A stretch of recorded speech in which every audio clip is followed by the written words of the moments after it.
Une fillette paralysée de 6 ans s'est approchée d'un officier de police et lui a dit, il a dit que ça ne ferait mal que la première fois. La vérité a choqué tout le monde. Avant de nous plonger dans cette histoire, laissez un commentaire ci-dessous et dites-nous d'où vous nous regardez. Bonne lecture. Le néon du café de Mel clignotait dans le ciel sombre d'octobre, tandis que l'officier Marcos Rio poussait la porte vitrée et que la petite cloche familière annonçait son arrivée. Après 12 heures de patrouille dans les quartiers les plus difficiles du centre-ville, tout ce qu'il désirait, c'était un café noir et peut-être un des célèbres beignets glacés de Mel avant de retourner dans sa maison vide. La chaleur à l'intérieur était un soulagement bienvenu après l'air frais de l'automne. Marcos fit un signe de tête à Mel derrière le comptoir, un homme costaud d'une 60aine d'années qui servait du café aux policiers d'aussi loin que quiconque se souvienne. Le café était presque vide à cette heure tardive. Il n'y avait qu'un camionneur dans la cabine du coin et le doux bourdonnement du vieux jukebox jouant une chanson de Patsy Cline. C'est alors qu'il l'entendit, un doux gémissement provenant du coin arrière du restaurant, près des toilettes. Marcos s'arrêta, sa tasse de café à mi-chemin de ses lèvres. En 23 ans en tant qu'officier de police, il avait appris à faire confiance à son instinct, et à ce moment-là, quelque chose lui disait d'aller voir. Se déplaçant silencieusement sur le sol en linoléum à carreaux, Marcos tourna le coin et se figea. Là, assise seule à une petite table, dans son fauteuil roulant, se trouvait une fillette qui ne pouvait pas avoir plus de 6 ans. Elle portait une délicate robe verte avec une manche déchirée, et ses cheveux foncés étaient ébouriffés comme si elle avait couru ou s'était cachée. Ses petites mains étaient croisées sur ses genoux, et des larmes coulaient silencieusement sur ses joues pâles.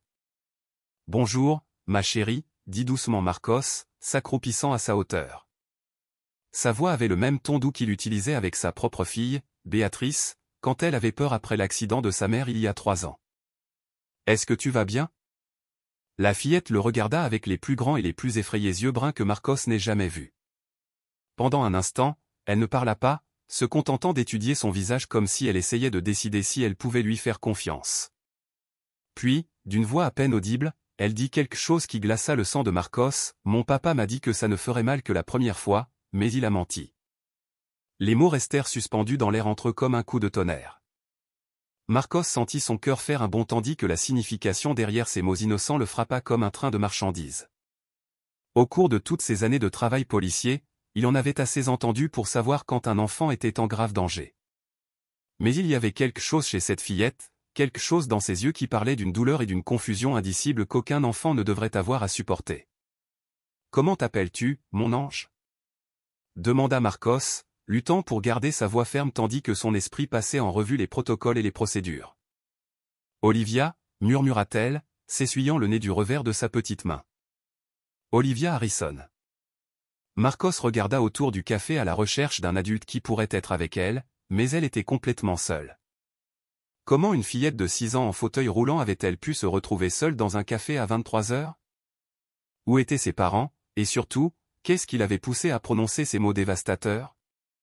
Olivia, c'est un joli nom, dit Marcos, s'asseyant sur la chaise en face d'elle. Peux-tu me dire comment tu es arrivée ici ce soir?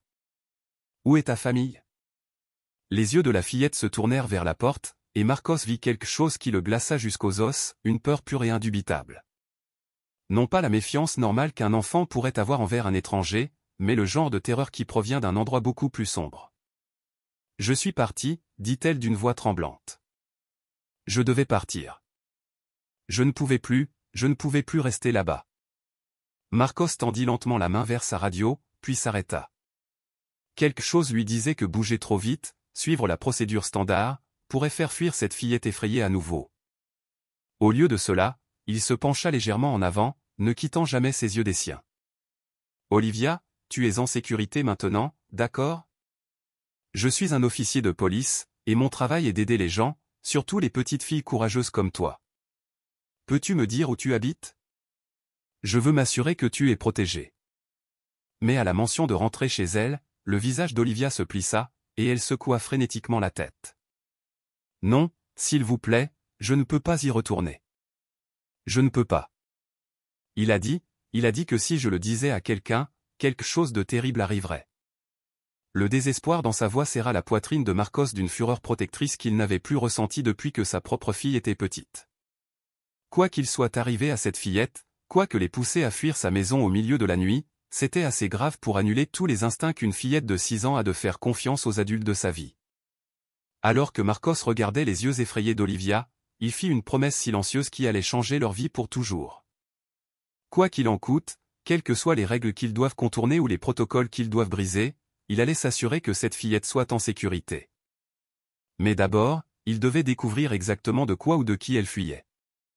Marcos étudia le visage d'Olivia, cherchant des indices sur ce qui avait amené cette fillette effrayée sur son chemin cette nuit-là.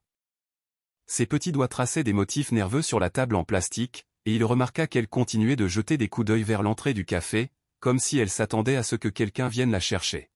« Olivia, dit-il doucement. As-tu mangé quelque chose aujourd'hui? On dirait que tu pourrais avoir besoin de manger. » Quand elle fit non de la tête, Marcos fit signe à Mel, qui apporta un plat de biscuits chauds et un verre de lait sans qu'il le demande. Le vieux propriétaire du café avait vu suffisamment d'enfants effrayés au fil des ans pour savoir quand les questions pouvaient attendre. Tandis qu'Olivia grignotait un biscuit aux pépites de chocolat, Marcos se surprit à penser à sa propre fille, Béatrice. Elle avait maintenant 16 ans. Elle était en colère et distante depuis l'accident de voiture de sa mère, Elena, il y a 3 ans. L'accident qui s'était produit alors que Marcos travaillait sur un double quart de travail, incapable d'aller chercher Béatrice à l'école lui-même. Elena conduisait seule sous la pluie quand une autre voiture a grillé un feu rouge. « Tu habites près d'ici, ma chérie ?» demanda doucement Marcos, ramenant son attention au présent. Les yeux d'Olivia se remplirent de larmes à nouveau. « J'habitais dans la maison bleue de la rue des Érables avec mon papa, mais maman, » sa voix se brisa, « maman est allée au ciel quand je suis né. Papa dit que c'est de ma faute. » Marcos sentit son cœur se serrer. Cette fillette portait le poids de la mort de sa mère toute sa courte vie, croyant que d'une certaine manière, elle en était responsable. Il reconnaissait cette culpabilité. Il l'avait vue dans les yeux de sa propre fille après la mort d'Elena. « Oh, mon ange, ce n'est pas vrai, » dit Marcos fermement, mais avec gentillesse. « Parfois, des choses tristes arrivent, mais ce n'est jamais la faute d'une petite fille. » Jamais. Olivia le regarda avec tant d'espoir que cela faillit lui briser le cœur. « Vraiment, vraiment? Parle-moi de ta maman, comment s'appelait-elle? » Sarah, murmura Olivia. Papa m'a montré des photos. Elle avait de longs cheveux bruns comme les miens et elle adorait chanter. Il a dit qu'elle me chantait quand j'étais dans son ventre. Un petit sourire traversa son visage pour la première fois cette nuit. Sa chanson préférée était « Tu es mon soleil ». Marcos observa l'expression d'Olivia devenir lointaine, perdue dans les souvenirs d'une mère qu'elle n'avait jamais vraiment connue, mais à laquelle elle se sentait d'une certaine manière connectée. Puis, tout aussi rapidement, le sourire s'estompa et la peur revint dans ses yeux. « Mais papa a changé après la mort de maman, surtout après mon accident. » « Ton accident ? » demanda Marcos avec prudence. Olivia montra son fauteuil roulant. « Quand j'avais 4 ans, je suis tombée dans les escaliers. Papa a dit que j'étais négligente, que j'aurais dû faire plus attention. Le médecin a dit que mes jambes ne fonctionneraient plus de la même manière. » Elle marqua une pause. Sa voix devint plus faible. Papa a dit que s'occuper de moi était difficile, que je lui compliquais tout. Marcos sentit une colère familière monter en lui, non pas envers cette fillette innocente, mais envers l'adulte qui l'avait fait se sentir comme un fardeau. En tant que père, il ne pouvait pas imaginer faire ressentir cela à Béatrice, même pendant leurs moments les plus difficiles. « Olivia, être en fauteuil roulant ne te rend pas difficile, cela te rend forte. Sais-tu à quel point tu as dû être courageuse pour venir ici ce soir toute seule ?» Elle inclina la tête, y réfléchissant. « J'avais peur. Je ne me sentais pas courageuse. Parfois, être courageux signifie faire ce qui est juste, même quand on a peur, » expliqua Marcos. « C'est exactement ce que tu as fait. » Olivia prit un autre biscuit, et Marcos remarqua à quel point elle était mince, comment ses vêtements semblaient trop grands pour son petit corps. « Tu es venu ici seul ce soir. C'est un long chemin depuis la rue des Érables. J'ai appris à pousser ma chaise très vite, dit-elle avec une pointe de fierté. Papa n'a jamais pensé que je pourrais aller loin avec mes roues, mais je m'entraînais quand il dormait. Maintenant, je peux aller presque partout. » L'image de cette fillette de 6 ans s'entraînant à s'échapper en secret donna la nausée à Marcos. Quel genre de situation familiale pousserait un enfant à planifier sa propre fuite? « Olivia, quand tu dis que ton papa a changé, qu'est-ce que tu veux dire? La lumière qui avait brièvement apparu dans ses yeux en parlant de sa mère et de sa nouvelle indépendance s'éteignit immédiatement. Elle serra ses petits bras autour d'elle, un geste qui semblait trop mature pour quelqu'un d'aussi jeune. Il est très triste parfois, et quand il est triste, il dit des choses et fait des choses qui me rendent effrayée et confuse. Elle regarda directement Marcos, ses yeux bruns remplis d'une douleur qu'aucun enfant ne devrait porter. Il dit que c'est parce qu'il m'aime, mais ça ne ressemble pas à de l'amour, ça fait du mal. Marcos sentit chaque instinct, en tant qu'officier de police et en tant que père, lui crier. Cette fillette essayait de lui dire quelque chose d'important, quelque chose qui l'avait poussé à sortir dans la nuit à la recherche de sécurité, mais il savait aussi que la pousser trop fort, trop vite, pourrait la faire se refermer complètement. Olivia, tu as été très intelligente de venir ici ce soir. Tu as bien fait de faire confiance à ce sentiment quand quelque chose ne semble pas juste. Il se pencha légèrement. Je veux que tu saches que le véritable amour ne devrait jamais te faire peur ou te faire du mal. Le véritable amour te fait sentir en sécurité et protégé. Les larmes commencèrent à couler à nouveau sur ses joues. Il me manque de me sentir en sécurité, murmura-t-elle. À ce moment-là, Marcos prit une décision qui allait changer le cours de leur vie. Quoi qu'il en coûte, quelles que soient les règles qu'il devrait contourner, il allait s'assurer que cette courageuse fillette se sente à nouveau en sécurité, mais il devait d'abord comprendre exactement ce à quoi ils étaient confrontés. Marcos regarda sa montre. Presque minuit. Dans quelques heures seulement, les gens commenceraient à chercher Olivia, à poser des questions. Ils devaient en savoir plus sur sa situation avant de faire des appels officiels, mais le temps pressait. Olivia, je dois te poser une question importante, dit Marcos, gardant sa voix douce. Quelqu'un d'autre sait-il où tu es ce soir? Des membres de ta famille, des voisins ou des amis? Olivia secoua lentement la tête. Nous n'avons pas vraiment de voisins qui nous rendent visite. Papa dit que les gens ne comprennent pas les familles comme la nôtre, alors il vaut mieux que nous restions à l'écart. Elle marqua une pause, pinçant le bord de son biscuit. Et je n'ai plus d'amis à l'école. Plus maintenant. Marcos remarqua avec quelle prudence elle choisissait ses mots, comme quelqu'un de bien plus âgé que 6 ans. J'allais à l'école normale, mais après mon accident, papa a dit que c'était trop difficile pour eux de s'occuper de moi, alors maintenant je reste à la maison la plupart du temps. Parfois, une enseignante vient à la maison, mais pas très souvent. La voix d'Olivia devint plus basse. Papa dit que j'apprends mieux quand nous sommes seuls. Marcos sentit des alarmes retentir dans sa tête. L'isolement était souvent un signe avant-coureur, surtout lorsqu'il impliquait un enfant ayant des besoins spéciaux. Et les médecins? Vois-tu régulièrement des médecins pour ton fauteuil roulant et ta thérapie? Olivia se tortilla inconfortablement dans sa chaise. Papa dit que les médecins posent trop de questions. Il prend soin de moi. Il a appris à faire des exercices avec mes jambes et il connaît les médicaments. Elle regarda Marcos avec des yeux innocents. Il dit qu'il est le seul à vraiment comprendre ce dont j'ai besoin. Plus Marcos entendait, plus il s'inquiétait. Chaque instinct lui disait que cette fillette était délibérément éloignée de personnes qui pourraient remarquer des choses, poser des questions, aider. Olivia, quand as-tu décidé de partir ce soir? Qu'est-ce qui t'a fait choisir cet endroit? Comment as-tu connu le café de Mel? Je l'ai vu depuis la fenêtre de la voiture quand papa va travailler. Parfois, ça avait toujours l'air chaleureux et sûr. Avec des gens qui parlaient et riaient à l'intérieur, dit-elle en désignant le café accueillant. Je me suis dit que si je venais ici, quelqu'un de gentil m'aiderait à décider quoi faire. Marcos sourit malgré la gravité de la situation. Même dans sa peur et sa confusion, cette fillette avait fait preuve d'une sagesse remarquable en cherchant de l'aide. Tu as pris une décision très intelligente en venant ici. Vraiment. Les yeux d'Olivia s'illuminèrent légèrement. Papa dit toujours que je prends de mauvaises décisions, que je ne réfléchis pas bien. Eh bien, je pense que tu es bien plus intelligente que quiconque ne te le reconnaît, dit Marcos fermement. Dis-moi, comment se passe une journée normale pour toi à la maison? Olivia considéra la question avec soin, comme si elle essayait de se souvenir de ce que signifiait le normal. Je me lève tôt et je me prépare mon propre petit déjeuner. Des céréales ou des toasts. Papa dort tard parce qu'il travaille dur. Ensuite, je fais mes leçons des livres qu'il me donne ou je fais des dessins. Parfois, je regarde la télé, mais seulement les chaînes que papa dit qui sont bonnes. Et le déjeuner, le dîner. Je suis assez bonne pour faire des sandwichs, dit Olivia avec une pointe de fierté. Et je peux atteindre le micro-ondes depuis ma chaise. Papa dit que je dois apprendre à prendre soin de moi parce que je ne peux pas dépendre des autres pour toujours. Marcos essaya de cacher son choc. Cette fillette de 6 ans s'occupait essentiellement d'elle-même pendant que son père travaillait ou dormait. Ce niveau d'indépendance pourrait sembler admirable, mais c'était trop de responsabilité pour quelqu'un d'aussi jeune. Et le soir, que se passe-t-il quand ton papa rentre du travail? La question fit changer tout le comportement d'Olivia.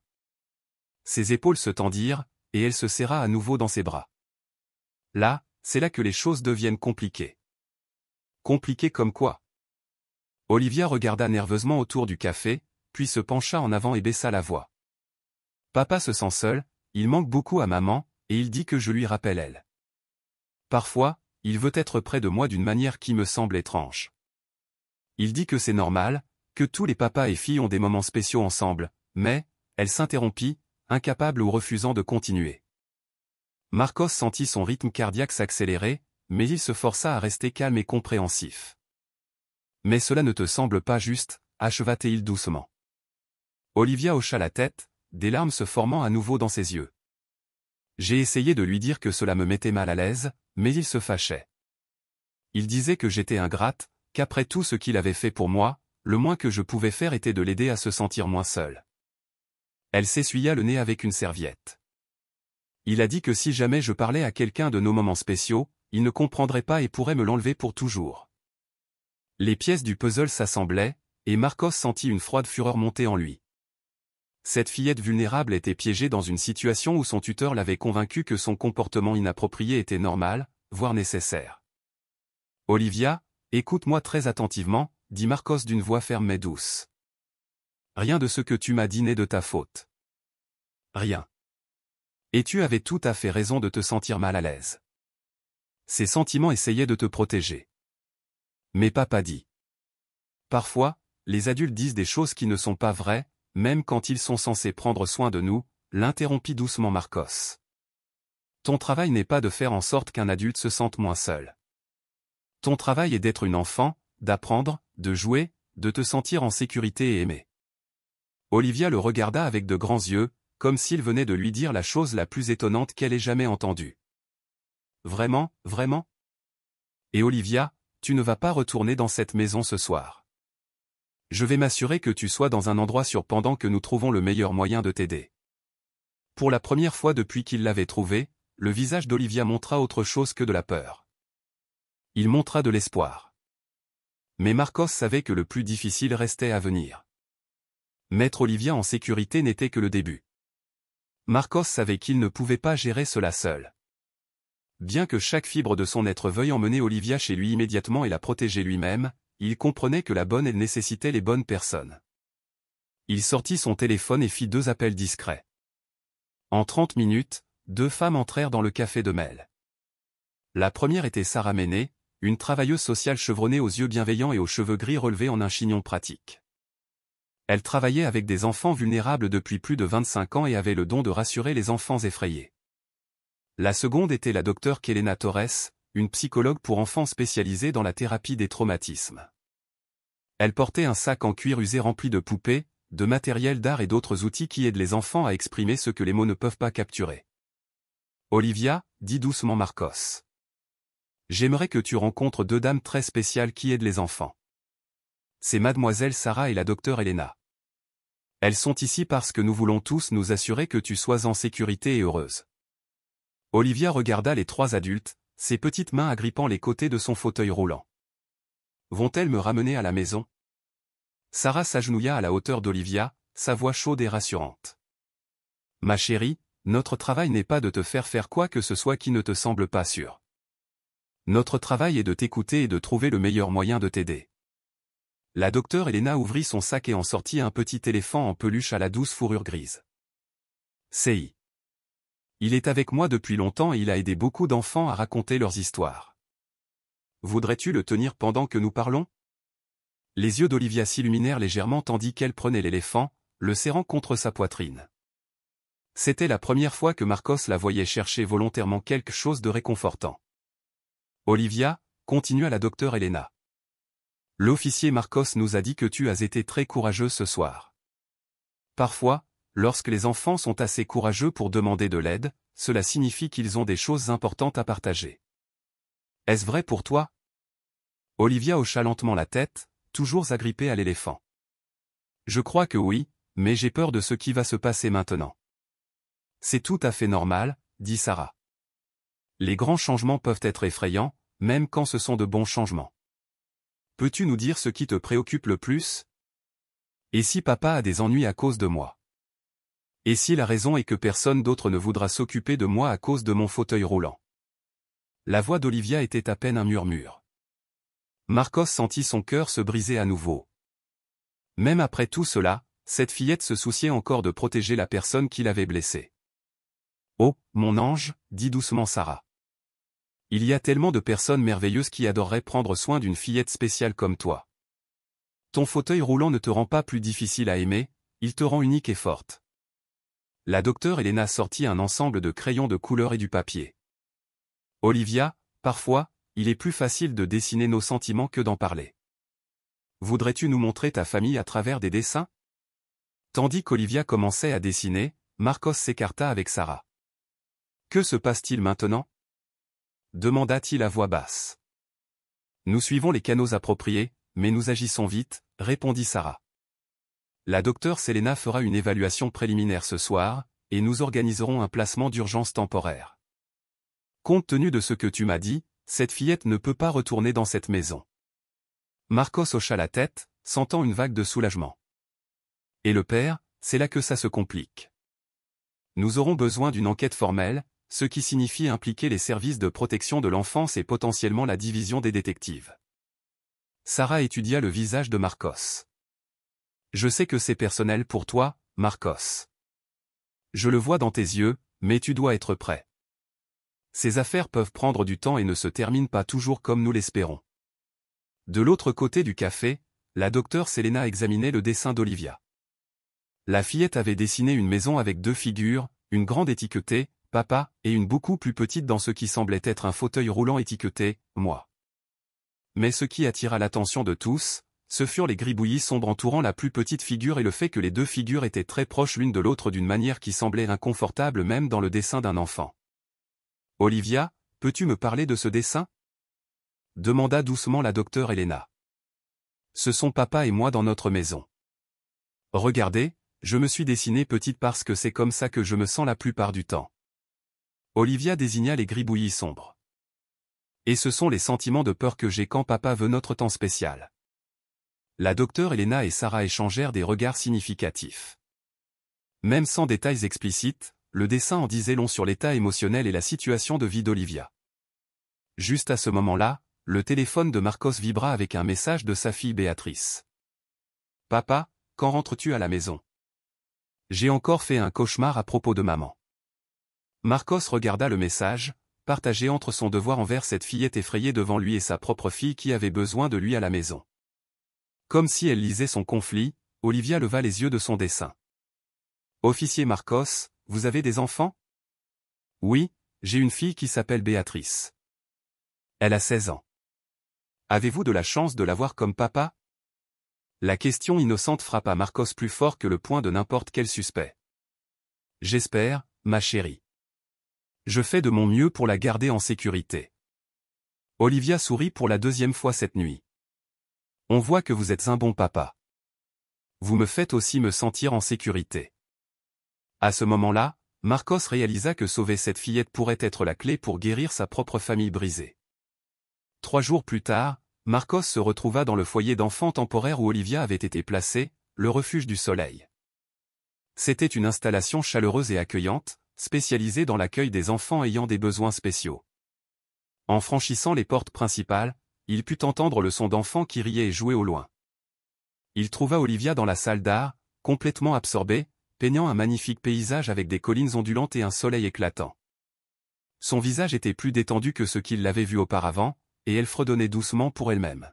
« C'est une jolie peinture, Olivia, » dit Marcos, rapprochant une chaise à côté d'elle. Elle leva les yeux avec un sourire authentique qui transforma tout son visage. « Bonjour, officier Marcos. J'ai appris sur les couleurs. Saviez-vous que si vous mélangez le jaune et le bleu, vous obtenez du vert? Et le vert est la couleur de l'espoir. Marcos était émerveillé par le changement dans son comportement. Qui t'a appris ça? Mademoiselle Jenny, ma professeure d'art ici. Elle dit que chaque couleur a un sentiment et quand nous peignons aussi nos sentiments. Olivia trempa son pinceau dans de la peinture jaune vif. Elle m'a aussi appris que le soleil jaune signifie que le bonheur est à venir. Au cours des semaines suivantes, Marcos lui rendit visite régulièrement et fut témoin de la transformation remarquable d'Olivia. Elle était incroyablement intelligente, avec une mémoire photographique qui impressionnait tout le monde autour d'elle.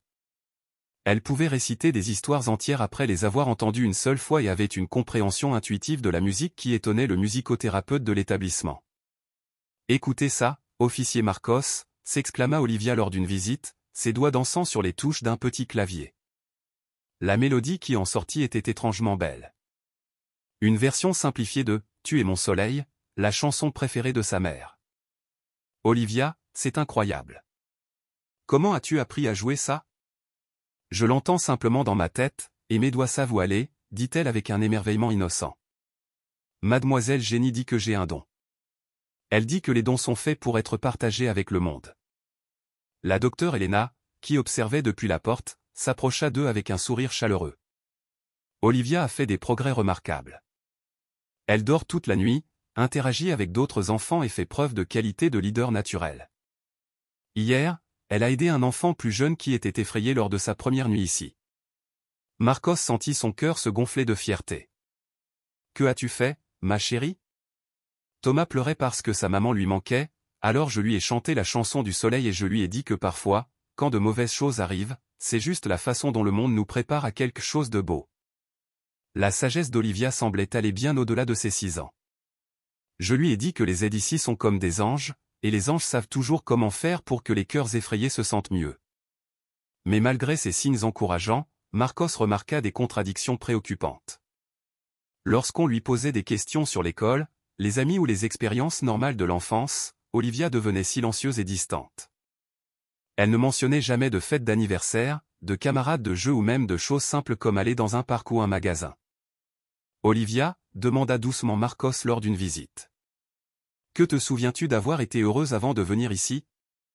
Elle réfléchit un long moment, les sourcils froncés de concentration.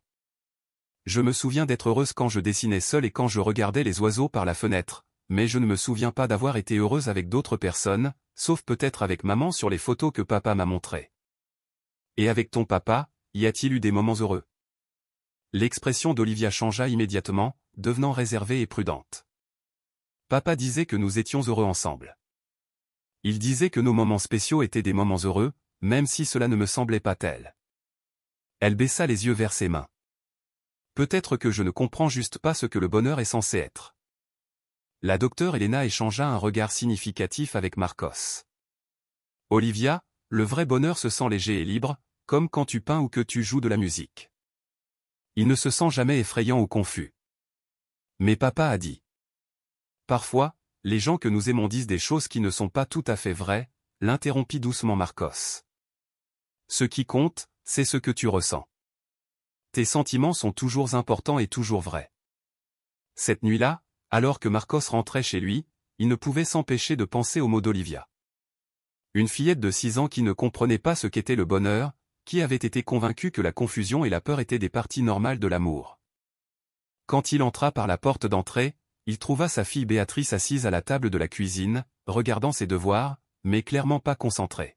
« Salut, ma puce », dit Marcos, s'asseyant en face d'elle.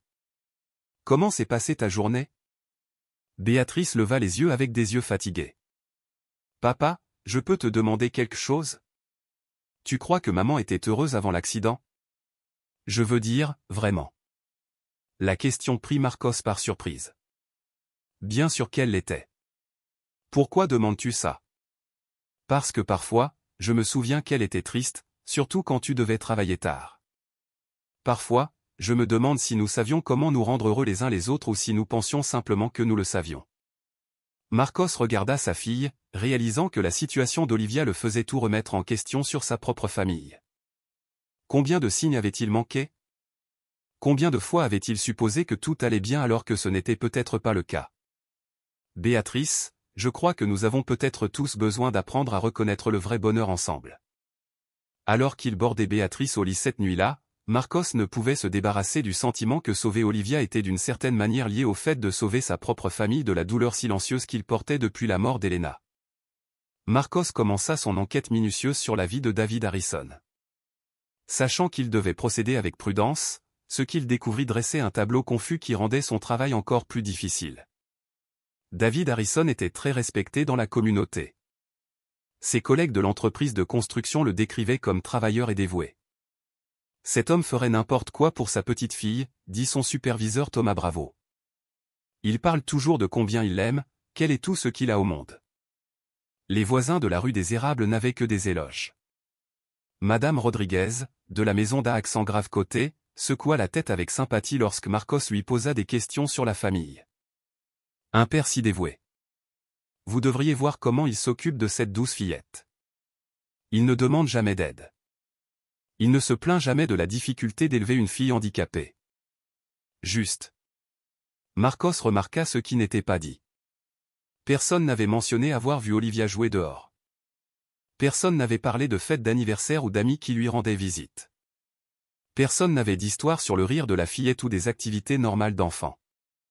À l'école primaire locale, le directeur Villa sortit le dossier d'Olivia avec les sourcils froncés. Elle est officiellement inscrite ici, mais elle est enregistrée pour l'enseignement à domicile en raison de ses besoins médicaux. Son père remplit tous les documents requis, toujours à temps. Il marqua une pause, l'air inquiet, mais honnêtement, officier Rio, je n'ai vu cette fillette en personne que 2 fois en 2 ans. Les dossiers médicaux étaient encore plus préoccupants. Le docteur Pérez, le pédiatre d'Olivia, ne l'avait vue que 3 fois depuis son accident. M. Harrison est très protecteur de l'intimité de sa fille. Il insiste sur le fait qu'il peut gérer la majeure partie de ses soins lui-même. Il dit que trop de visites médicales la submergent. Marcos sentit le frisson familier d'une affaire où tout semblait parfait en surface, mais où quelque chose de sombre se cachait en dessous. Le capitaine Brox appela Marcos dans son bureau le lendemain matin avec une expression sévère. « Rio, j'ai entendu dire que vous consacrez beaucoup de temps à l'affaire Harrison. Voulez-vous me dire ce qui se passe ?» Marcos choisit ses mots avec soin. « Monsieur, je pense que cette fillette est peut-être en danger. » Les circonstances dans lesquelles elle s'est retrouvée seule au café, combinées à quelques déclarations préoccupantes.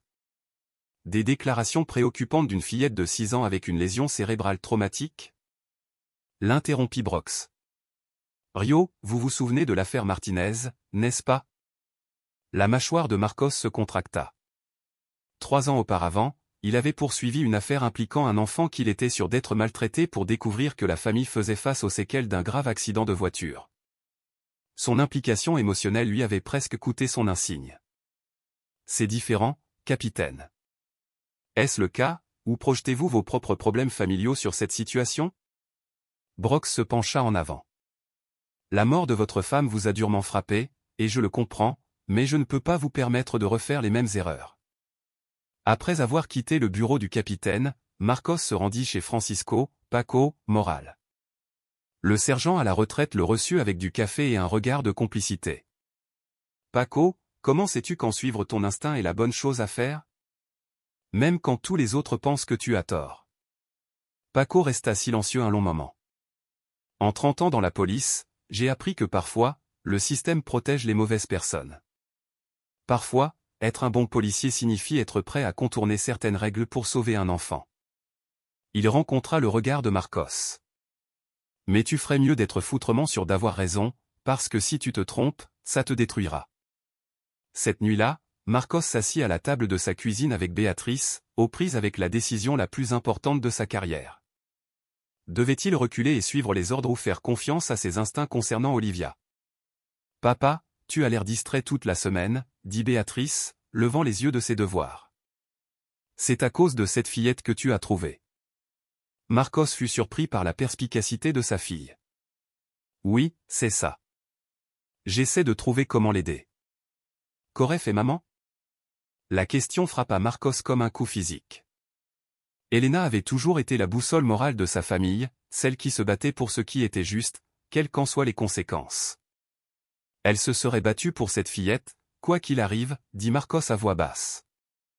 Béatrice tendit la main sur la table et prit celle de son père.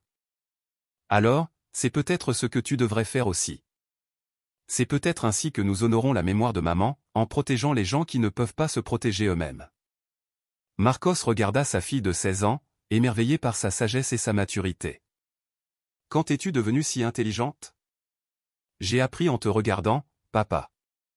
Même quand j'étais en colère à cause de la mort de maman, j'ai toujours su que tu étais quelqu'un de bien. Elle lui serra la main. Cette fillette a besoin de quelqu'un de bien à ses côtés. Cette nuit-là, Marcos prit sa décision. Il continuerait d'enquêter, même si cela signifiait risquer sa carrière. Le lendemain matin, Marcos reçut un appel qui allait tout changer. Sarah Mené avait réussi à faire placer Olivia dans une famille d'accueil spécialisée chez les Hernandez, un couple ayant une vaste expérience avec les enfants ayant subi des traumatismes. Quand Marcos arriva au refuge du Soleil pour rendre visite à Olivia, il la trouva avec ses valises faites et prêtes à partir, agrippée à l'éléphant en peluche que la docteure Elena lui avait donné. « Officier Marcos » s'exclama-t-elle, son visage s'illuminant. « Mademoiselle Sarah dit que je vais vivre avec une nouvelle famille pendant un certain temps. Ils ont un grand chien appelé Buster et un jardin où je peux cultiver mes propres fleurs. » Pour la première fois depuis qu'il l'avait trouvée au café, Olivia parlait comme une fillette de 6 ans normale et excitée. Marcos sentit son cœur se remplir d'espoir. La maison des Hernandez était tout ce dont Olivia avait besoin. Accessible, chaleureuse et remplie d'un amour doux qui aidait à guérir les cœurs blessés. Carolina Hernandez était une ancienne enseignante en éducation spéciale, et son mari Miguel était un physiothérapeute pour enfants à la retraite. « Olivia, tu voudrais voir ta chambre ?» demanda Carolina. Et Marcos observa les yeux de la fillette s'écarquiller d'émerveillement. La chambre était peinte d'un jaune doux, la couleur de l'espoir, comme Olivia l'avait appris, et remplie de meubles adaptés qui faciliteraient sa vie quotidienne.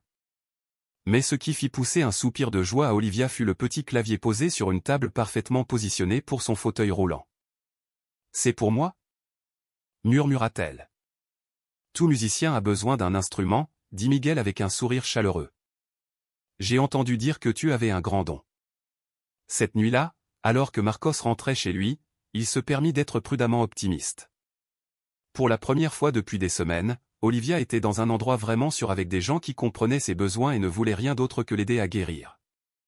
Au cours des semaines suivantes, Marcos observa Olivia s'épanouir d'une manière qui étonna tout le monde autour d'elle. Les Hernandez envoyaient des mises à jour régulières qui remplissaient son cœur de joie et de soulagement. Elle dormait paisiblement toute la nuit. Elle s'était liée d'amitié avec Buster, le gentil golden retriever de la famille, qui semblait comprendre instinctivement son besoin de réconfort. Et le plus important, elle riait. Des rires réels et authentiques qui sonnaient comme de la musique. Lors d'une de ses visites, Olivia joua une mélodie simple qu'elle avait composée elle-même. « Je l'appelle la chanson des aides », expliqua-t-elle. Elle parle de toutes les bonnes personnes qui m'ont aidé quand j'avais peur. La docteure Elena était émerveillée par les progrès d'Olivia. Elle fait preuve d'une résilience remarquable, mais Marcos, nous allons avoir besoin qu'elle soit très courageuse bientôt. Le processus juridique avance, et elle devra partager son histoire avec plus de gens. Marcos s'agenouilla à la hauteur d'Olivia. « Ma chérie, certaines personnes vont te poser des questions sur ta vie avant de venir ici. Cela pourrait te faire peur, mais c'est important car cela aidera à t'assurer que tu restes en sécurité pour toujours. » Olivia le regarda avec ses sages yeux bruns. « Serez-vous là avec moi à chaque étape du chemin ? » « Je te le promets, » dit Marcos. « Alors je peux être courageuse, » dit-elle simplement. « Tu m'as appris qu'être courageux signifie faire ce qui est juste, même quand on a peur. » Alors que Marcos regardait cette fillette remarquable qui avait déjà tant enduré et choisissait toujours le courage, il réalisa qu'elle lui apprenait ce qu'était la vraie force. Bientôt, il devrait trouver ce même courage pour mener cette affaire jusqu'au bout, quels que soient les obstacles. L'enquête formelle apporta des révélations qui ébranlèrent toute la communauté. Tandis que Marcos était assis dans le bureau du procureur, examinant le dossier de l'affaire, il ressentit un mélange de satisfaction et de désolation. Ils avaient eu raison concernant la situation d'Olivia, mais l'étendue des personnes qui avaient échoué à la protéger était stupéfiante. La détective Sarah Castillo, qui avait pris en charge l'enquête officielle, étala des photos et des documents sur la table de conférence. Marcos, ce que nous avons découvert va bien au-delà des actions d'une seule personne. C'est un cas d'étude sur la façon dont une communauté peut échouer un enfant par aveuglement volontaire. La première révélation est venue de Margarita Soli, la voisine qui vivait juste à côté de la maison des Harrison. Quand elle fut pressée lors de son interrogatoire, elle s'effondra finalement et admit ce qu'elle avait caché pendant des mois. « J'ai vu des choses », murmura-t-elle, des larmes coulant sur son visage. Des bleus sur les bras de cette fillette quand David la transportait dans la voiture. Elle était toujours si silencieuse, ne riait jamais ni ne jouait comme les autres enfants. Et parfois, j'entendais des pleurs tard dans la nuit. La détective Castillo se pencha en avant. « Madame Soli, si vous soupçonniez que quelque chose n'allait pas, pourquoi ne l'avez-vous pas signalé ?» Les épaules de Margarita s'affaissèrent de honte. David était toujours si poli, si respectueux. Il m'apportait mes courses quand j'étais malade. Il déblayait la neige de mon allée en hiver. Je me disais que peut-être j'imaginais des choses, que ce n'était pas à moi d'interférer. Il semblait un père si dévoué, et je pensais. Elle s'interrompit, incapable de finir. « Vous pensiez quoi ?» demanda doucement Marcos, bien qu'il luttait intérieurement contre des vagues de colère. Je pensais que c'était peut-être juste une vieille femme qui voyait des problèmes là où il n'y en avait pas. David disait toujours qu'Olivia était fragile, qu'elle se faisait facilement des bleus à cause de sa condition. Je me suis convaincu que c'était la vérité, parce que c'était plus facile que d'affronter l'alternative. La deuxième révélation dévastatrice vint de l'école d'Olivia. Corona Herrera, son ancienne maîtresse, avait conservé des notes détaillées qu'elle n'avait jamais signalées aux autorités. Lorsque la détective Castillo les examina, un schéma clair émergea. « Regardez ces entrées », dit Castillo, désignant la calligraphie soignée de l'enseignante. 15 septembre, Olivia semble retirée. Elle tressaille quand les adultes s'approchent trop vite. 7 octobre, la fillette semble malnutrie. Les vêtements sont souvent trop grands. 12 novembre, Olivia a dessiné un tableau troublant pendant le cours d'art. Figure en fauteuil roulant entourée de formes sombres. Marcos étudia les entrées. Chaque fois, une occasion manquait de sauver Olivia plus tôt. « Pourquoi n'avez-vous rien signalé de tout cela ?» « C'est ce que nous lui avons demandé », répondit sombrement Castillo. Sa réponse a été que David Harrison était un père célibataire si dévoué et qu'elle ne voulait pas lui ajouter un fardeau supplémentaire. Questionnant ses méthodes parentales, elle a dit qu'elle prévoyait de continuer à surveiller la situation, mais n'a jamais agi. La révélation la plus choquante est venue du docteur Pérez, le pédiatre d'Olivia. Sous interrogatoire formel, il a admis avoir documenté des blessures préoccupantes au cours de la dernière année, mais il avait accepté les explications de David sans plus d'investigation. Le père était très convaincant, expliqua le docteur Pérez sur la défensive lors de son interview. Il expliquait chaque bleu, chaque égratignure, chaque problème de comportement comme étant lié à son handicap ou au traumatisme de la perte de sa mère. Lorsque j'ai suggéré une thérapie supplémentaire ou des services sociaux, il a insisté sur le fait que trop d'interférences extérieures submergeraient Olivia. La détective Castillo avait examiné minutieusement les dossiers médicaux. Docteur Pérez, ces blessures montrent un schéma, différentes étapes de guérison, des localisations inhabituelles pour un traumatisme accidentel. Cela ne vous a-t-il pas éveillé de soupçons? Rétrospectivement, oui, admit le médecin à voix basse. Mais M. Harrison était si bien informé sur l'état de sa fille, si apparemment dévoué. Il assistait à chaque rendez-vous, posait toutes les bonnes questions, montrait une préoccupation appropriée. Je suppose que je voulais croire à ces explications parce que l'alternative était impensable. Tandis que Marcos absorbait toutes ces informations, il se sentait submergé par l'échec collectif de toute une communauté. Voici une fillette qui criait à l'aide de toutes les manières qu'elle connaissait, et une douzaine d'adultes avaient choisi de regarder ailleurs plutôt que d'affronter une vérité inconfortable. Le plus déchirant, continua la détective Castillo, c'est que n'importe laquelle de ces personnes aurait pu sauver Olivia des mois, voire des années plus tôt, si elles avaient simplement fait confiance à leur instinct et passé un coup de fil. Cette nuit-là, Marcos traversa l'ancien quartier d'Olivia, le regardant avec de nouveaux yeux. Derrière chaque maison bien entretenue vivaient des gens qui avaient vu des signes, entendu des bruits, remarqué des changements dans le comportement d'une fillette. Mais la peur, le déni et une confiance mal placée dans les apparences avaient créé une conspiration du silence qui avait presque détruit une fillette innocente.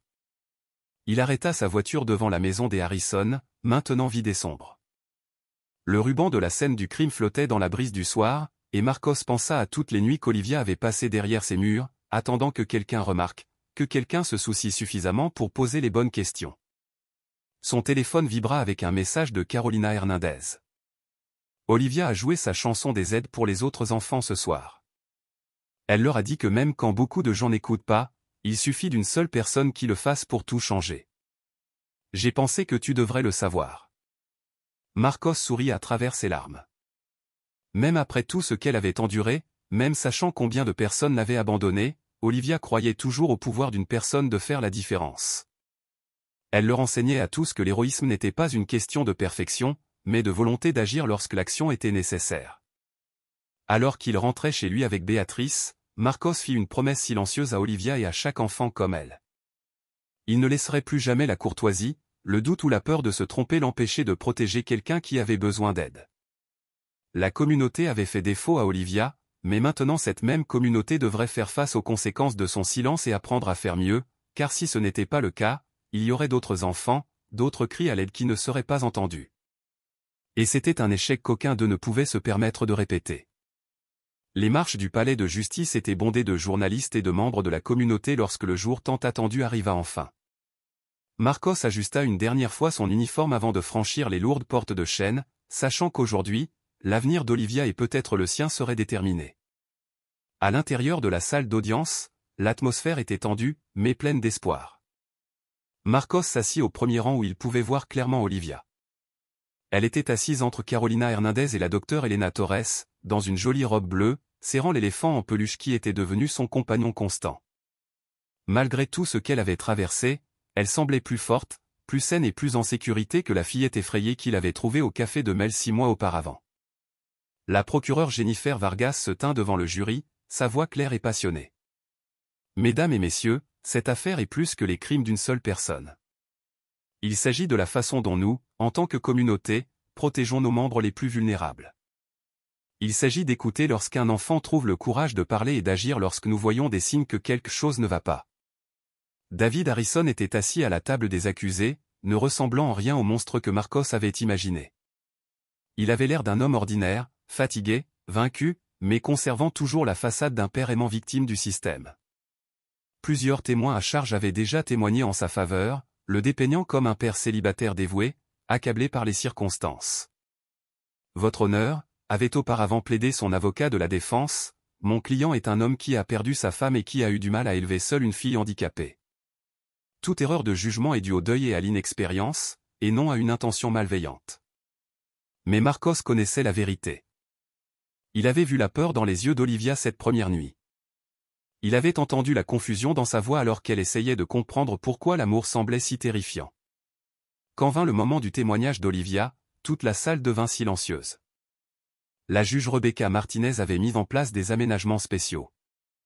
Olivia parlerait depuis une chaise confortable près du banc du juge avec la docteure Elena à proximité pour la soutenir et un chien de thérapie nommé Justice couché tranquillement à ses pieds. « Bonjour, Olivia » dit doucement la procureure Vargas, s'agenouillant à la hauteur de la fillette. « Tu sais pourquoi nous sommes tous ici aujourd'hui, n'est-ce pas ?» Olivia hocha solennellement la tête. « Pour nous assurer que d'autres enfants n'aient pas à avoir peur comme moi. » « Exactement, et tu es très courageuse de nous aider à faire cela. Peux-tu nous dire ce qui te faisait peur dans ton ancienne maison ?» Marcos observa Olivia prendre une profonde inspiration, sa petite main caressant la douce fourrure du chien de thérapie. Quand elle parla, sa voix était claire et ferme, bien que des larmes brillassent dans ses yeux.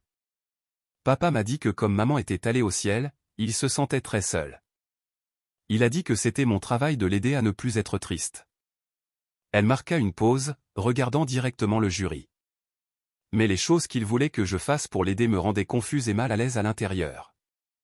Peux-tu expliquer ce que tu veux dire par « confuse », ma chérie ?» Papa disait que les moments spéciaux que nous avions ensemble étaient normaux, que tous les papas et filles faisaient ces choses, mais pour moi, ça semblait faux. Parfois, ça faisait mal, et je ne comprenais pas pourquoi quelque chose censé montrer de l'amour me faisait vouloir me cacher. La salle était dans un silence absolu, à l'exception du son de quelqu'un pleurant doucement au dernier rang. Marcos regarda autour de lui et vit Margarita Soli, la voisine, des larmes coulant sur son visage. As-tu essayé de parler à quelqu'un de ses sentiments? Demanda la procureure. J'ai essayé de dire à papa que les moments spéciaux me mettaient mal à l'aise, mais il se fâchait. Il disait que j'étais ingrate, qu'après la mort de maman, il était tout ce que j'avais au monde. Il a dit que si je parlais à quelqu'un de notre temps privé ensemble, il ne comprendrait pas notre famille et pourrait me l'enlever pour toujours. Alors, qu'as-tu fait? J'ai commencé à planifier, dit Olivia avec une force surprenante. J'ai pratiqué à pousser mon fauteuil roulant de plus en plus loin de la maison. J'ai gardé des biscuits de mon déjeuner au cas où j'aurais faim, et j'ai attendu une nuit où je serais assez courageuse pour chercher de l'aide. La procureure Vargas sourit d'un air encourageant. Et où es-tu allé quand tu es finalement parti? Au café de Mel, parce que de la fenêtre de la voiture, ça avait l'air chaleureux et sûr. J'espérais qu'il y aurait quelqu'un de gentil là-bas. Les yeux d'Olivia trouvèrent Marcos dans la salle, et elle sourit. Et l'officier Marcos était là. Il m'a écouté et m'a cru, et il a tenu sa promesse de me garder en sécurité. Le contre-interrogatoire de l'avocat de la défense fut doux mais incisif. Olivia, tu étais très jeune quand ces événements se sont produits. Es-tu sûre d'avoir compris ce qui se passait? Parfois, les enfants interprètent mal le comportement des adultes. Olivia considéra sérieusement la question. Je suis peut-être jeune, mais je sais faire la différence entre se sentir en sécurité et se sentir effrayé. Je sais faire la différence entre l'amour qui vous rend heureux et les choses qui vous donnent envie de vous cacher. Elle regarda directement David Harrison pour la première fois. Le vrai amour ne fait pas mal. Le vrai amour ne vous fait pas vous sentir seul, même quand quelqu'un est avec vous. Marcos sentit son cœur se gonfler de fierté et de tristesse. Cette fillette courageuse enseignait à une salle pleine d'adultes la vraie nature de l'amour et de la protection. Pendant une pause, Marcos sortit prendre l'air et trouva Margarita Soli assise seule sur un banc, pleurant silencieusement. « Madame Soli, dit-il doucement, s'asseyant à côté d'elle. Je l'ai laissé tomber, murmura-t-elle. Cette belle fillette criait à l'aide juste à côté de chez moi, et j'ai été trop lâche pour faire quoi que ce soit. Mais vous êtes ici maintenant, fit remarquer Marcos. Vous avez témoigné, vous avez dit la vérité, cela compte. Est-ce que cela répara vraiment toutes ces nuits où elle a souffert pendant que je me convainquais que tout allait bien? Marcos pensa aux mots d'Olivia de la veille au soir, lorsque Carolina Hernandez l'avait appelée pour lui parler de la chanson des aides. Olivia avait dit aux autres enfants que même si beaucoup de gens n'écoutaient pas, il suffisait d'une seule personne qui le fasse pour tout changer. Peut-être que vous n'avez pas pu être cette personne à ce moment-là, mais vous pouvez faire partie de ceux qui s'assurent qu'aucun autre enfant ne traverse ce qu'elle a traversé. Margarita le regarda, les yeux rougis. Comment? En ne choisissant plus le silence quand un enfant a besoin d'aide, en apprenant aux autres à faire confiance à leur instinct, en se rappelant qu'il vaut bien mieux se tromper en étant soupçonneux que se tromper en ignorant. Quand ils retournèrent dans la salle pour les plaidoiries finales, Marcos sentit le poids de ce que cette affaire représentait. Il ne s'agissait pas seulement de punir une personne, il s'agissait d'une communauté apprenant à être meilleure, à mieux écouter, à protéger ses membres les plus vulnérables. Le verdict allait tomber bientôt, mais Marcos connaissait déjà le résultat le plus important. Olivia avait trouvé sa voie et l'avait utilisée pour se protéger non seulement elle-même, mais chaque enfant qui pourrait venir après elle. Le jury a délibéré pendant 3 heures. Marcos a passé ses heures à marcher dans les couloirs du palais de justice, à rendre visite à Olivia et à essayer de calmer ses propres nerfs. Tout ce pourquoi ils avaient travaillé au cours des 6 derniers mois se résumait à 12 étrangers qui avaient écouté le témoignage et qui allaient maintenant décider du destin de David Harrison. Lorsque l'huissier a finalement rappelé tout le monde dans la salle, Marcos a senti son cœur battre la chamade. Olivia était assise entre Carolina et Miguel Hernandez, tenant leurs mains. Elle semblait remarquablement calme pour une fillette de 6 ans, dont l'avenir était en suspens. Le jury est-il parvenu à un verdict? Demanda la juge Martinez. Le président du jury, un homme d'âge moyen qui avait écouté attentivement chaque mot du témoignage, se leva. Oui, votre honneur. Concernant les accusations de mise en danger d'un mineur et de maltraitance criminelle, comment trouvez-vous l'accusé? Coupable de toutes les accusations. La salle éclata en sanglots silencieux et en soupirs de soulagement. Marcos sentit ses genoux fléchir sous l'émotion. Olivia ne hurla pas de joie ni ne célébra.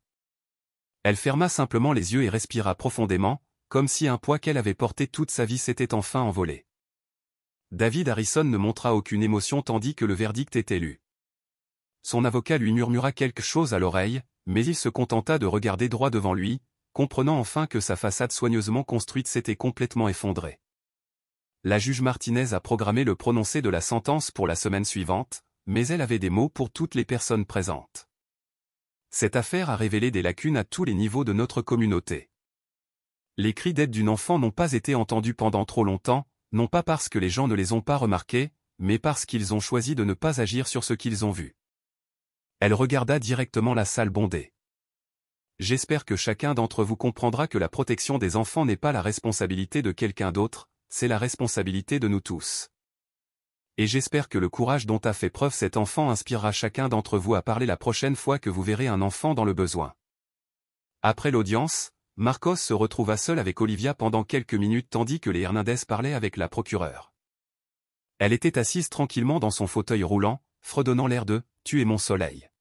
« Comment te sens-tu, ma chérie ?» demanda Marcos, s'agenouillant à côté d'elle. Soulagée, dit-elle simplement. Et reconnaissante, mais aussi un peu triste. Triste? Pourquoi? Olivia regarda là où David Harrison était emmené menotté. Je suis triste parce que papa était tellement blessé à l'intérieur qu'il a oublié comment aimer correctement. Je suis triste parce que maintenant il sera seul. Et je suis triste parce qu'il n'a jamais pu connaître la Olivia heureuse. Marcos était émerveillé par sa compassion, même envers quelqu'un qui lui avait causé tant de douleur. Tu as le plus grand cœur que je connaisse, Olivia. Mademoiselle Caroline a dit que c'est parce que l'amour est plus fort que la douleur, même quand la douleur vient de quelqu'un qui était censé t'aimer. Elle lui sourit. Elle dit que ma maman serait fière de la bravoure dont j'ai fait preuve. Cette nuit-là, Marcos reçut un appel téléphonique qui allait changer sa vie pour toujours. La voix de Carolina Hernandez était chaleureuse mais sérieuse. Marcos, Miguel et moi avons réfléchi, nous adorons avoir Olivia avec nous et elle s'épanouit ici, mais nous vieillissons. Elle a besoin d'une famille permanente, de gens qui peuvent grandir avec elle à mesure qu'elle vieillit. Le cœur de Marcos commença à s'emballer. Que suggérez-vous? Nous suggérons que le moment est peut-être venu pour vous d'officialiser cela. Cette fillette vous adore, et franchement, vous vous illuminez chaque fois que vous la voyez. Avez-vous pensé à l'adoption? La question frappa Marcos comme un éclair.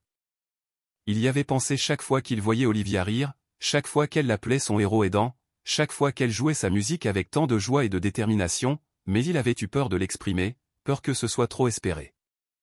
J'y ai pensé constamment, admit-il. Mais elle voudrait ça? Et qu'en est-il du système? Et de mon travail? Pourquoi ne pas lui demander? Suggéra doucement Carolina. Et quant au système, vous êtes l'officier qui l'a sauvé. Vous avez été la présence la plus constante dans sa vie depuis cette nuit au café. Je pense que vous seriez surpris de voir à quel point les gens peuvent être solidaires quand ils voient ce qui est le mieux pour un enfant. Quand Marcos rentra chez lui cette nuit-là, il trouva Béatrice l'attendant dans la cuisine, quelque chose qu'elle n'avait pas fait depuis la mort de sa mère. « Papa, j'ai entendu parler du verdict aux nouvelles, dit-elle.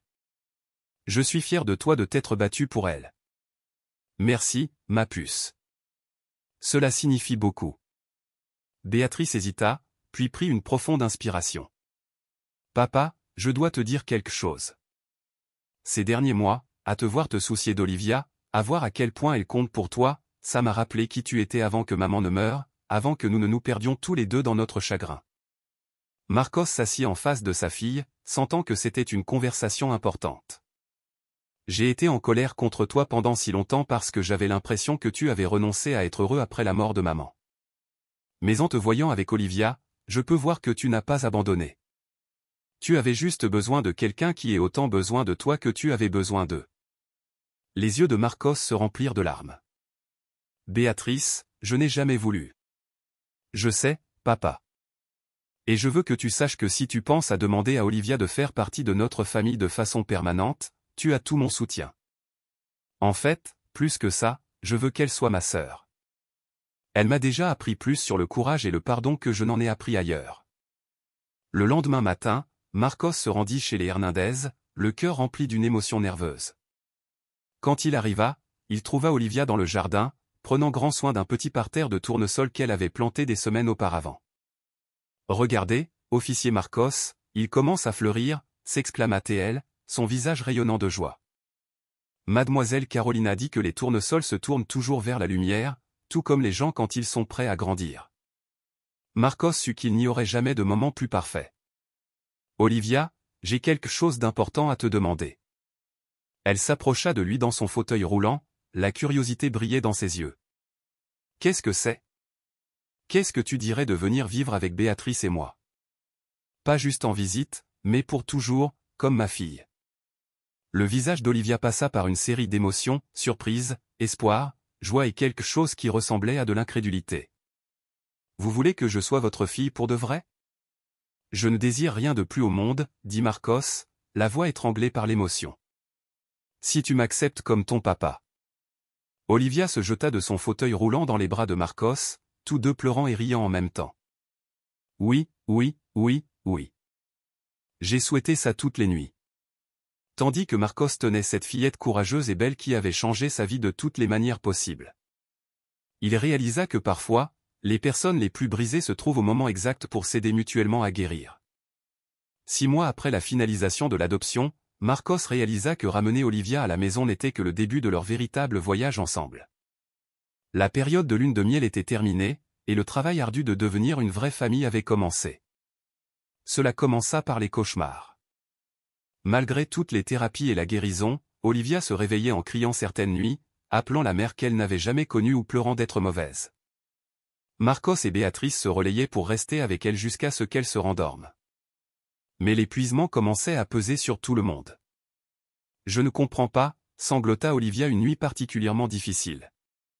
Je pensais qu'être en sécurité signifiait que les sentiments de peur disparaîtraient. Guérir n'est pas comme un interrupteur, ma chérie, expliqua Marcos, lui caressant les cheveux. C'est plus comme réapprendre à marcher. Certains jours sont plus faciles que d'autres. Les défis ne concernaient pas seulement Olivia. Béatrice, malgré son enthousiasme initial, avait du mal à partager soudainement l'attention de son père après des années à la voir pour elle seule. Une nuit, elle explosa de frustration.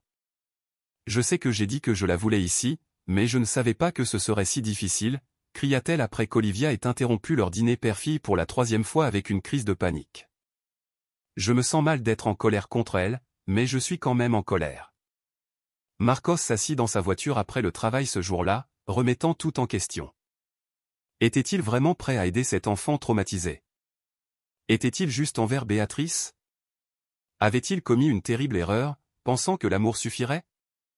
Le point de rupture arriva quand Olivia essaya de se cacher dans le placard pendant tout un après-midi, convaincue qu'elle était trop pénible et que Marcos la ramènerait dans un foyer d'accueil.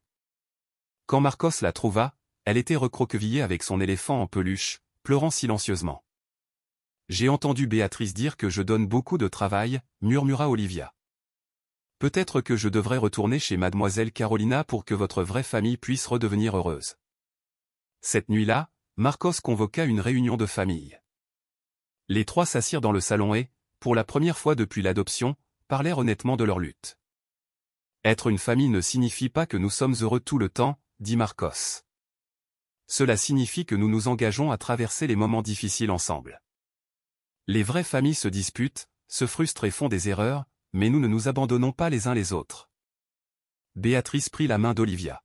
« Je suis désolé de t'avoir donné l'impression que nous ne te voulions pas. La vérité est que j'apprends encore à être une grande sœur, mais je veux apprendre parce que maintenant tu es ma vraie sœur. Et tu n'es pas trop pénible, ajouta Marcos fermement. Tu es exactement la bonne quantité d'Olivia, et nous allons nous en sortir ensemble, même quand c'est le chaos. 2 ans plus tard, l'auditorium de l'école primaire Lincoln bourdonnait d'excitation alors que les familles se rassemblaient pour le festival annuel des talents.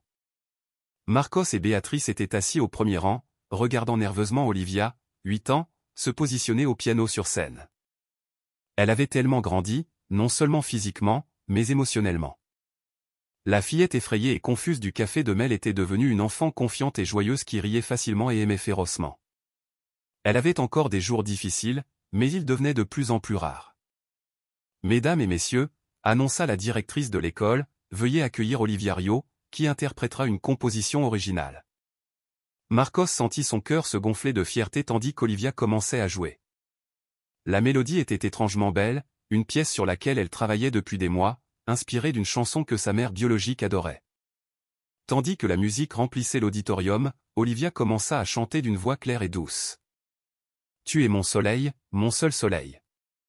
Tu me rends heureux quand le ciel est gris. » Mais ensuite, elle passa à ses propres mots. « J'ai trouvé mon soleil dans la nuit la plus sombre quand quelqu'un a écouté et arrangé les choses. » Parfois, les familles ne naissent pas, elles sont faites par des cœurs qui choisissent d'aimer et de rester. Dans le public, Marcos sentit des larmes couler sur son visage. À côté de lui, Béatrice pleurait aussi, mais souriait à travers ses larmes. Au fond de l'auditorium, ils virent des visages familiers, Carolina et Miguel Hernandez, la docteure Selena Torres, même Sarah Méné des services sociaux, toutes les personnes qui avaient contribué à rendre ce moment possible. Quand Olivia eut fini, l'auditorium explosa d'applaudissements, mais Marcos n'avait Dieu que pour sa fille, rayonnante, confiante et épanouie. Tandis qu'elle s'approchait du bord de la scène dans son fauteuil roulant, elle croisa son regard dans la foule et lui offrit le sourire le plus éclatant qu'il n'ait jamais vu. Après le spectacle, tandis qu'ils marchaient ensemble vers la voiture, Olivia prit la main de Marcos. « Papa, tu te souviens de ce que tu m'as dit cette première nuit sur le courage ? » ?»« Je m'en souviens. Tu as dit qu'être courageux signifie faire ce qui est juste, même quand on a peur. Eh bien, je veux que tu saches que choisir de nous aimer, Béatrice et moi, même quand c'était effrayant et difficile, a été la chose la plus courageuse que quiconque ait jamais faite. » Marcos s'agenouilla à sa hauteur, tout comme il l'avait fait cette nuit-là au café. « Olivia, tu l'as à l'envers. Vous trois, toi, Béatrice, et même ta mère biologique veillant sur nous. Vous m'avez sauvé. Vous m'avez appris ce qu'est le vrai amour. » Cette nuit-là, alors que Marcos bordait Olivia au lit, elle fit une annonce qui remplit son cœur à ras-bord. « Papa, j'ai pensé à mon histoire. Je veux dire à d'autres enfants qui ont peur qu'il y a des aides partout et que les familles peuvent se former des manières les plus étonnantes. C'est une belle idée, ma chérie. Et je veux leur dire que même quand de mauvaises choses arrivent, de bonnes choses peuvent en découler, comme les tournesols dans un jardin. » Quand Marcos éteignit la lumière, Olivia l'appela doucement. « Papa. »« Oui, mon ange. Mon père biologique ne m'a pas donné de jambes qui pouvaient courir, mais toi et Béatrice, vous m'avez donné des ailes pour voler. » Marcos referma doucement la porte, sachant qu'Olivia avait enfin trouvé ce que tout enfant mérite. Un endroit où elle était totalement en sécurité, aimée inconditionnellement et libre de devenir tout ce qu'elle était destinée à faire. La fillette effrayée qui avait murmuré la vérité dans un café était devenue une jeune femme qui passerait sa vie à aider les autres à trouver leur voie. Et cela, réalisa Marcos, était la plus belle des fins.